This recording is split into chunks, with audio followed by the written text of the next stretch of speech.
शेफाली को महसूस हो रहा था कि उसको 6 माह पहले एक योजना के तहत ही घर से बाहर भेजा गया था। दूसरे शब्दों में, उसके अपनों ने ही उसे धोखे में रखा था। धोखा भी ऐसा कि रिश्तों पर से भरोसा ही डगमगा जाए। जब से जानकी बुआ ने शेफाली को यह बतलाया कि उसकी गैर मौजूदगी में उसके पापा ने दूसरी शादी की है, तब से उसका मन यह सोचकर बेचैन हो रहा था। वह घर वापस जाएगी तो वहाँ एक ऐसी अजनबी औरत को देखेगी जो उसकी माँ की जगह ले चुकी होगी और जिसे उसको मम्मी कहकर बुलाना होगा। पापा की शादी की बात सुन शेफाली के अंदर विचारों के झंझावात से उठ रहे थे। मम्मी की मौत के बाद शेफाली ने पापा को जितना गमगीन और उदास देखा था, उससे ऐसा नहीं लगता था कि वह कभी दूसरी शादी की सोचेंगे। वैसे भी मम्मी जब जिंदा थी तो शेफाली ने उनको कभी पापा से झगड़ते नहीं देखा था। मम्मी को कैंसर होने का पता जब पापा को चला था तो उन्हें छिप छिप कर रोते हुए शेफाली ने देखा था, ये जानते हुए कि मम्मी बस कुछ ही दिनों की मेहमान है। पापा ने दिन रात उनकी सेवा की थी। इन सब बातों को देखकर कौन कह सकता था कि वह मम्मी की बरसी का भी इंतज़ार नहीं करेंगे और दूसरी शादी कर लेंगे। अब जब पापा की दूसरी शादी एक कठोर हकीकत बन चुकी थी तो शेफाली को अपने दोनों छोटे भाई बहन की चिंता होने लगी थी। बहन मानसी से कहीं अधिक चिंता शेफाली को अपने छोटे भाई अंकुर की थी, जो 5वीं कक्षा में पढ़ रहा था। मम्मी को कैंसर होने का जब पता चला था तो शेफाली बीए फाइनल में थी और बीए करने के बाद बीएड करने का सपना उसने देखा था। लेकिन मम्मी की असमय मृत्यु से शेफाली का वह सपना एक तरह से बिखर गया था। शेफाली बड़ी थी, इसलिए मम्मी की मौत के बाद उसको लगा था कि छोटे भाई बहन के साथ साथ पापा की देखभाल की जिम्मेदारी भी उसके कंधों पर आ गई थी और उसने भी अपने दिलो दिमाग से इस जिम्मेदारी को निभाने के लिए खुद को तैयार कर लिया था। मगर शेफाली को हैरानी उस समय हुई जब मम्मी की मौत के 3-4 महीने बाद ही पापा ने उसको खुद ही बीएड करने के लिए कह दिया। शेफाली ने तब यह कहा था कि अगर वह भी पढ़ाई में लग गई तो घर को कौन देखेगा। तो पापा ने कहा, घर की चिंता तुम मत करो, ये देखना मेरा काम है। तुम अपने भविष्य की सोचो और अपनी आगे की पढ़ाई शुरू कर दो। मगर यहाँ बीएड के लिए सीट का मिलना मुश्किल है। पापा, तो क्या हुआ? तुम्हारी जानकी बुआ जम्मू में है, सुनने में आता है कि वहाँ आसानी से सीट मिल जाती है। मैं जानकी से फ़ोन पर इस बारे में बात करूँगा, वह इसके लिए सारा प्रबंध कर देगी, पापा ने शेफाली से कहा था। शेफाली तब असमंजस से पापा का मुख ताकती रह गई थी, क्योंकि ऐसा करना न तो घर के हालात को देखते हुए सही था और ना ही दुनियादारी के लिहाज से। लेकिन पापा तो उसको जानकी बुआ के पास भेजने का मन बना ही चुके थे। शेफाली की दलीलों और ना नुकरों के बाद पापा का इरादा बदला नहीं था और हमेशा दूसरों के घर की हर बात पर टीका टिप्पणी करने वाली जानकी बुआ को भी पापा के फैसले पर कोई ऐतराज़ नहीं हुआ था। पता भी क्यों, शायद पापा जो भी कर रहे थे जानकी बुआ के इशारे पर ही तो कर रहे थे। उसे लगा सब कुछ पहले से ही तय था। बीएड की पढ़ाई तो जैसे उसको घर से निकालने का बहाना भर था। अब सारी तस्वीर शेफाली के सामने बिल्कुल साफ आ चुकी थी। शायद मम्मी की मौत के तुरंत बाद ही गुपचुप तरीके से पापा की दूसरी शादी की कोशिशों का सिलसिला शुरू हो गया था। शेफाली को पक्का यकीन था कि इसमें जानकी बुआ ने अहम भूमिका निभाई होगी। मम्मी की मौत पर जानकी बुआ की आंखें सूखी रही थीं, फिर भी छाती पीट पीट कर विलाप करने का दिखावा करने के मामले में बुआ सबसे आगे थी। एक तो वैसे भी जानकी बुआ का रिश्ता दिखावे का था, दूसरे मम्मी से बुआ की कभी ना बनी थी। उनके रिश्ते में खटास रहती थी। इस खटास की वजह अतीत की कोई घटना हो सकती थी। इसके बारे में शेफाली को कोई जानकारी ना थी। लगता तो ऐसा है कि मम्मी के कैंसर होने की बात जानते ही जानकी बुआ ने दोबारा भाई का घर बसाने की बात सोचनी शुरू कर दी थी। तभी तो जब तब इशारों ही इशारों में बुआ अपने अंदर की इच्छा ये कहकर जाहिर कर देती थी कि औरत के बगैर कोई घर नहीं होता। पापा ने भी शायद दोबारा शादी के लिए जानकी बुआ को मौन स्वीकृति दे दी होगी। तभी तो योजनाबद्ध तरीके से सारी बात महीनों में ही सिरे चढ़ गई थी। चूँकि मैं बड़ी व समझदार हो गई थी, मुझसे बगावत का खतरा था, इसलिए मुझे बीएड की पढ़ाई करने के बहाने से बड़ी खूबसूरती से घर से बाहर निकाल दिया गया था। पापा की दूसरी शादी करवाकर वापस आने के बाद जानकी बुआ शेफाली के साथ ठीक से आँख नहीं मिला पा रही थीं और तरह तरह से सफाई देने की कोशिश कर रही थीं।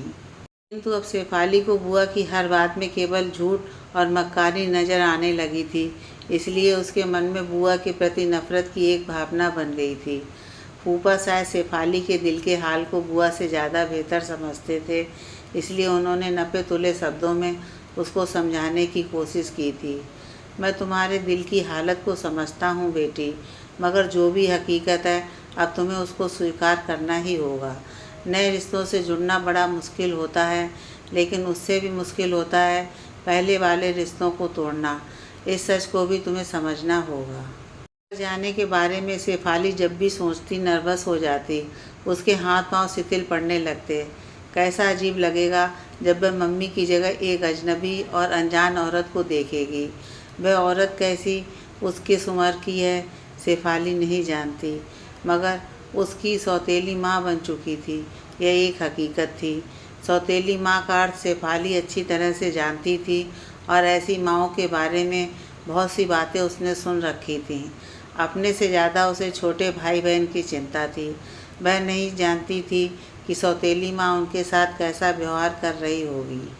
जानकी बुआ शेफाली से कह रही थी कि वह एक बार घर हो आए और अपनी नई मम्मी को देख ले, लेकिन शेफाली ने बुआ की बात पर अधिक ध्यान नहीं दिया, क्योंकि अब उनकी अच्छी बात भी उसे जहर लगती थी। इस बीच पापा का 2-3 बार फ़ोन आया था, पर शेफाली ने उनसे बात करने से मना कर दिया था। जानकी बुआ ने शेफाली पर घर जाने और पापा से फ़ोन पर बात करने का दबाव बनाने की कोशिश की, तो उसने बुआ को सीधी धमकी दे डाली। बुआ, अगर आप किसी बात के लिए मुझे ज़्यादा परेशान करोगी तो सच कहती हूँ, मैं इस घर को भी छोड़कर कहीं चली जाऊँगी और फिर कभी किसी को नज़र नहीं आऊँगी। शेफाली की इस धमकी से बुआ थोड़ा डर गई थी। इसके बाद उन्होंने शेफाली पर किसी बात के लिए जोर देना ही बंद कर दिया था। शेफाली को यह भी पता था कि वह हमेशा के लिए बुआ के घर में नहीं रह सकती थी। 5-6 महीने के बाद जब उसकी बीएड की पढ़ाई ख़त्म हो जाएगी, तो उसके पास बुआ के यहाँ रहने का कोई बहाना नहीं रहेगा। तब क्या होगा? आने वाले कल के बारे में जितना सोचती, उतना ही अनिश्चितता के धुंधलके में घिर जाती और बगावत पर आमादा शेफाली का मन उसके काबू में नहीं रहा था। फूफा से शेफाली कम ही बात करती थी। बुआ से तो उसका 36 का आंकड़ा था, लेकिन उस घर में शेफाली जिससे अपने सुख दुख की बात करती थी, वह थी रंजना, जानकी बुआ की बेटी। रंजना लगभग उसी की हमउम्र थी और एमए कर रही थी।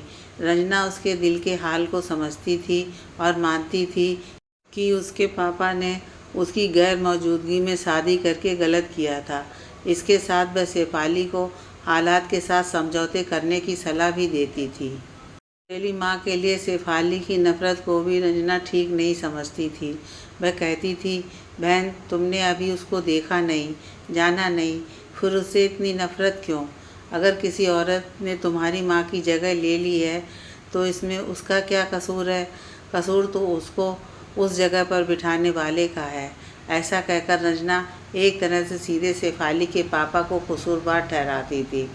कसूर किसी का भी हो, पर शेफाली किसी भी तरह ना तो किसी अनजान औरत को माँ के रूप में स्वीकार करने को तैयार थी और ना ही पापा को माफ़ करने के लिए। वह तो यहाँ तक सोचने लगी थी कि पढ़ाई पूरी होने पर उसको जानकी बुआ का घर भले ही छोड़ना पड़े, लेकिन वह अपने घर नहीं जाएगी। नौकरी करके अपने पैरों पर खड़ी होगी और अकेली किसी दूसरी जगह पर रह लेगी। बार बार मना करने के बाद पापा ने फिर शेफाली से फ़ोन पर बात करने की कोशिश नहीं की थी। हालांकि जानकी बुआ से पापा की बात होती रहती थी। मानसी और अंकुर से शेफाली ने फ़ोन पर ज़रूर 2-3 बार बात की थी, लेकिन जब भी मानसी ने उससे नई मम्मी के बारे में चर्चा करने की कोशिश की तो शेफाली ने उसको टोक दिया था। मुझसे इस बारे में बात मत करो, बस तुम अपना और अंकुर का ख्याल रखना। इतना कहते कहते शेफाली की आवाज़ भीग जाती थी। अपना घर, अपने लोग एक दिन ऐसे बेगाने बन जाएंगे, शेफाली ने सोचा नहीं था। पहले तो शेफाली सोचती थी कि शायद पापा खुद उसको मनाने जानकी बुआ के यहाँ आएंगे, पर एक एक कर कई दिन बीत जाने के बाद शेफाली के अंदर की ये आशा धूमिल पड़ गई। इससे शेफाली ने अनुमान लगाया कि उसकी मम्मी की जगह लेने वाली औरत ने पापा को पूरी तरह से अपने बस में कर लिया है। इस सोच में उसके अंदर की नफ़रत को और गहरा कर दिया। अचानक एक दिन बुआ ने नौकरानी से कहकर ड्राइंग रूम के पिछले वाले हिस्से में खाली पड़े कमरे की सफाई करवाकर उस पर कीमती और नई चादर बिछवा दी थी।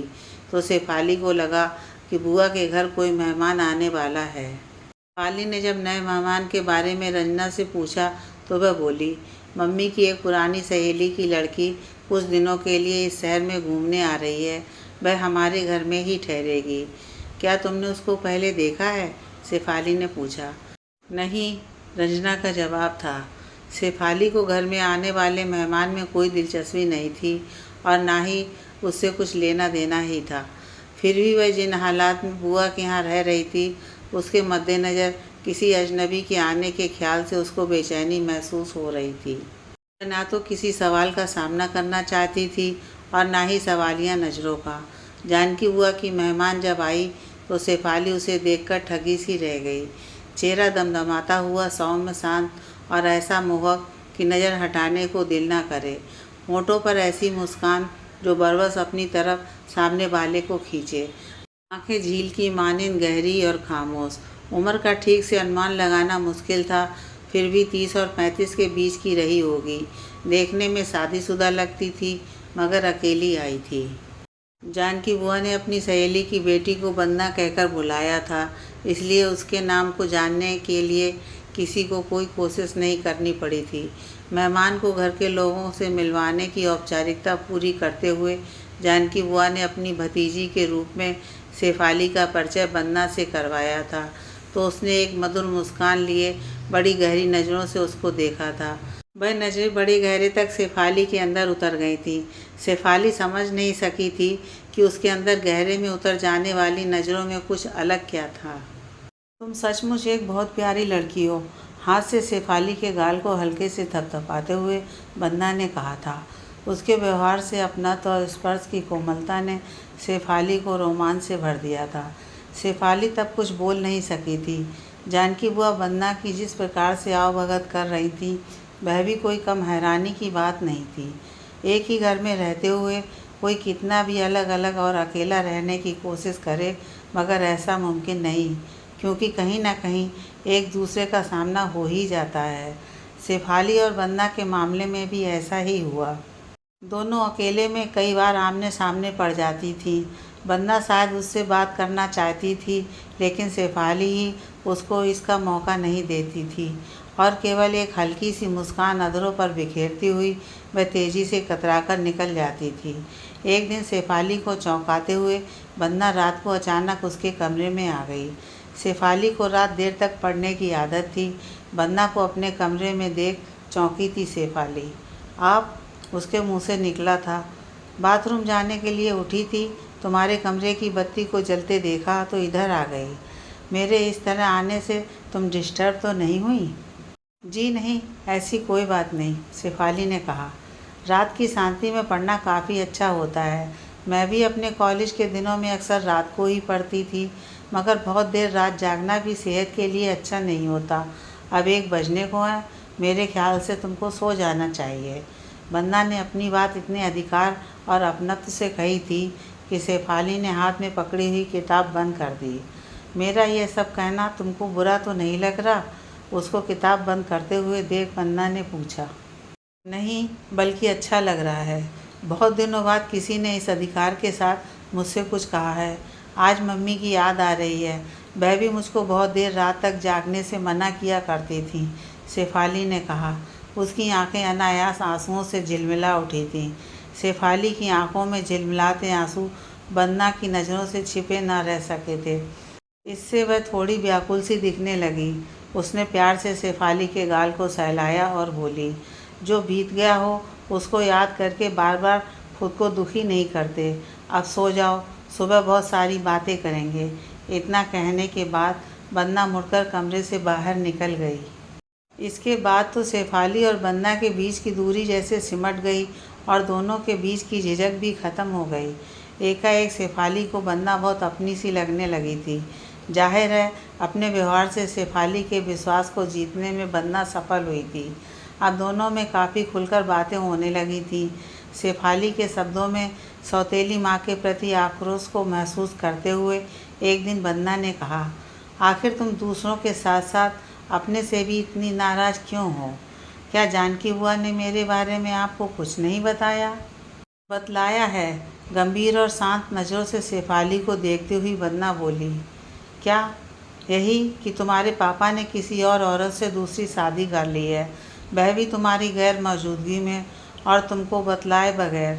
शेफाली की आंखों में झांकती हुई बन्ना ने शांत स्वर में कहा, इतना सब जानने के बाद भी आप मुझसे पूछ रही हैं कि मैं नाराज़ क्यों हूँ? शेफाली के स्वर में कड़वाहट थी। अधिक नाराज़गी किससे है, अपने पापा से या सौतेली माँ से? नाराज़गी सिर्फ पापा से है, सौतेली माँ से नहीं, बन्ना ने पूछा। नहीं, उनसे मैं नफ़रत करती हूँ। नफ़रत? क्या तुमने अपनी सौतेली माँ को देखा है या उनसे कभी मिली हो? बन्ना ने पूछा। नहीं, फिर सौतेली माँ से नफ़रत क्यों? नफ़रत तो हमेशा बुरे इंसानों से की जाती है ना, बन्ना ने कहा। सौतेली माएँ बुरी ही होती हैं, अच्छी नहीं। ओह हाँ, मैं तो इस बात को जानती ही नहीं थी। तुम कह रही हो तो यह ठीक ही होगा। बुरी ही नहीं, हो सकता है सौतेली माँ देखने में डरावनी भी हो, हल्का सा मुस्कुराते हुए बन्ना ने कहा। शेफाली को इस बात से भी हैरानी थी कि जानकी बुआ ने अपने घर की बातें अपनी सहेली की बेटी को कैसे कह दी। बन्ना अपने मधुर और आत्मीय व्यवहार से शेफाली के बहुत करीब तो आ गई, मगर वह उसके बारे में ज़्यादा जानती न थी, सिवाय इसके कि वह जानकी बुआ की किसी सहेली की लड़की थी। फिर एक दिन शेफाली ने उससे पूछ ही लिया, आपकी शादी हो चुकी है? हाँ, बन्ना ने कहा। फिर आप अकेली यहाँ क्यों आई हैं? अपने पति को भी साथ में लाना चाहिए था। वह साथ नहीं आ सकते थे। क्यों? शेफाली ने पूछा। क्योंकि ऐसा कोई काम था जो उनके साथ रहने से मैं नहीं कर सकती थी, बड़ी गहरी और भेदपूर्ण मुस्कान के साथ बन्ना ने कहा। कौन सा काम था? शेफाली ने पूछा भी, लेकिन बन्ना जवाब में केवल मुस्कुराती रही, बोली कुछ नहीं। अब पढ़ाई के लिए शेफाली जब भी ज़्यादा रात तक जागती तो बन्ना उसके कमरे में आ जाती और अधिकारपूर्वक उसके हाथ से किताब पकड़कर एक तरफ रख देती। वह उसको सोने के लिए कहती। शेफाली भी छोटे बच्चे की तरह चुपचाप बिस्तर पर लेट जाती। गुड गर्ल कहते हुए बन्ना अपना कोमल हाथ उसके ललाट पर फेरती और बत्ती बुझाकर कमरे से बाहर निकल जाती। बन्ना शेफाली की कुछ नहीं लगती थी, फिर भी कुछ दिनों में वह शेफाली को इतनी अपनी लगने लगी कि उसको बार बार मम्मी की याद आने लगी थी। ऐसा क्यों हो रहा था वह स्वयं नहीं जानती थी। एक दिन रजना ने शेफाली को यह बतलाया कि बन्ना अगले दिन सुबह की ट्रेन से वापस अपने घर जा रही है, तो उसको एक धक्का सा लगा। आपने मुझको बतलाया नहीं कि आप कल जा रही हैं? मिलने पर शेफाली ने बन्ना से पूछा। मेहमान कहीं हमेशा नहीं रह सकते, उनको एक न एक दिन अपने घर जाना ही पड़ता है। शेफाली का मुखड़ा उदासी की बादलियों में घिर गया। आप जिस काम से आई थीं, क्या वह पूरा हो गया? शेफाली ने पूछा तो उसकी आवाज़ में उदासी थी। ठीक से बता नहीं सकती, वैसे मैंने कोशिश की है। नतीजा क्या निकलेगा मुझको मालूम नहीं, बन्ना ने कहा। आप कितनी अच्छी हैं, मैं आपको भूल नहीं सकूंगी। बन्ना के हाथों को अपने हाथ में लेते शेफाली ने उदास स्वर में कहा। शायद मैं भी नहीं, बन्ना ने जवाब में कहा। क्या हम दोबारा कभी मिलेंगे? शेफाली ने पूछा। भविष्य के बारे में कुछ बतलाना मुश्किल है और दुनिया में संयोगों की कमी भी नहीं है, शेफाली के हाथों को दबाते हुए बन्ना ने कहा। रवानगी से पहली रात को शेफाली के कमरे में बन्ना आई तो वह बहुत गंभीर थी। उसकी तरफ देखकर बन्ना बोली, जाने से पहले मैं तुमको कुछ समझाना चाहती हूँ। मेरी बात पर अमल करना ना करना तुम्हारी मर्जी होगी। जीवन के सच से मुँह मोड़ना और हालात का सामना करने के बजाय उससे दूर भागना समझदारी नहीं। जिसको तुमने देखा नहीं, जाना नहीं, उसके लिए नफ़रत क्यों? नफ़रत इसलिए क्योंकि उसके साथ सौतेली शब्द जुड़ा है। प्यार और नफ़रत करने का हक तुमको है, किंतु तब तक नहीं जब तक तुम किसी को देख या जान ना लो।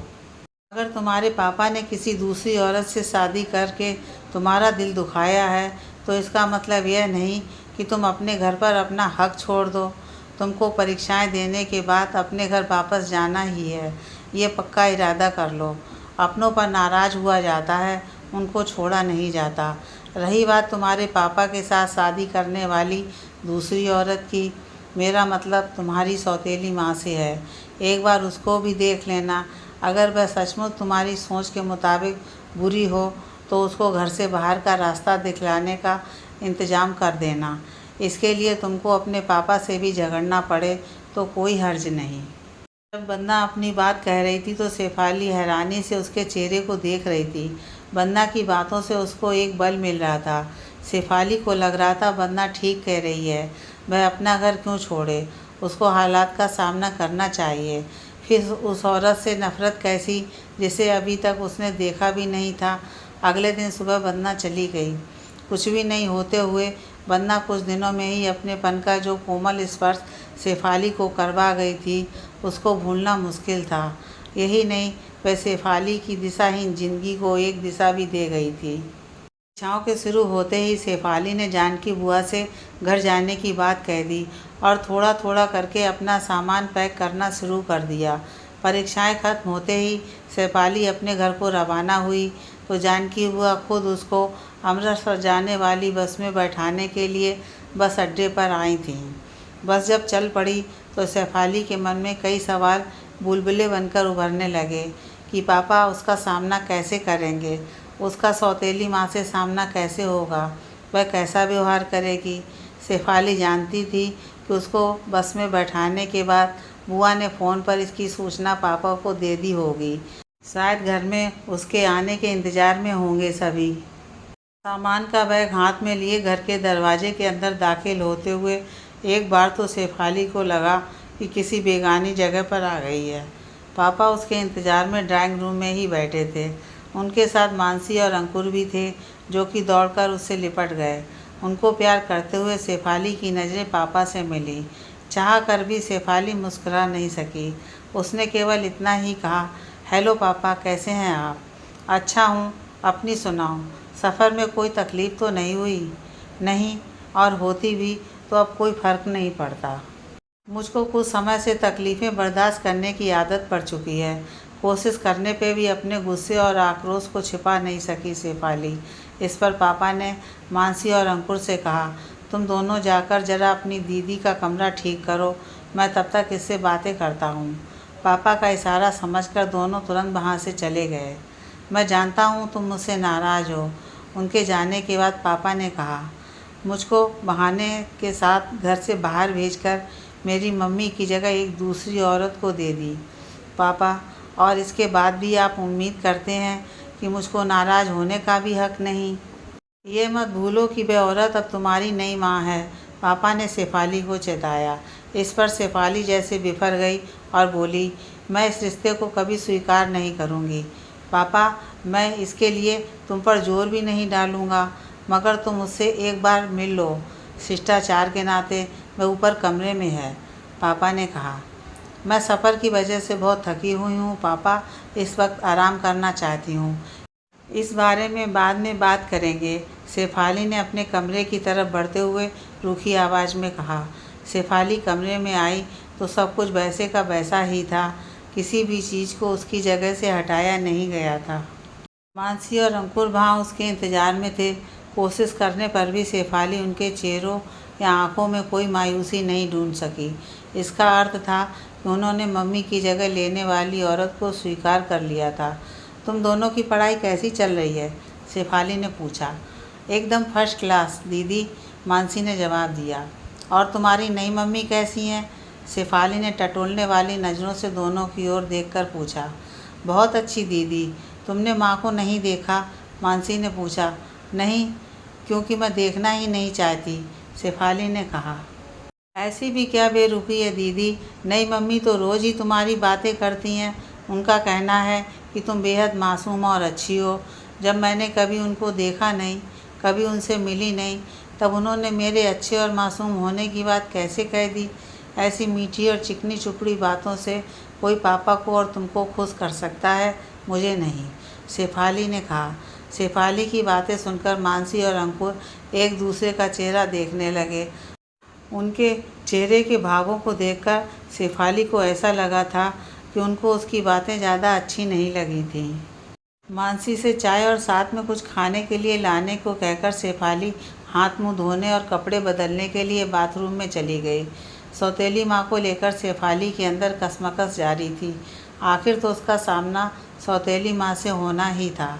एक ही घर में रहते हुए ऐसा संभव नहीं था कि उसका सामना ना हो। मानसी चाय के साथ नमकीन और डबल रोटी के पीस पर मक्खन लगा के ले आई थी। भूख के साथ सफ़र की थकान भी थी। थोड़ा खाने और चाय पीने के बाद शेफाली थकान मिटाने के लिए बिस्तर पर लेट गई। मस्तिष्क में विचारों के चक्रवात के चलते शेफाली कब सो गई, उसको इस बात का पता भी नहीं चला। शेफाली ने सपने में देखा कि मम्मी अपना हाथ उसके माथे पर फेर रही हैं।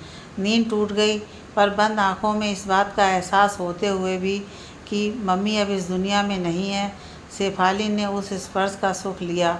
फिर अचानक ही शेफाली को लगा कि हाथ का वह कोमल स्पर्श सपना नहीं, यथार्थ है।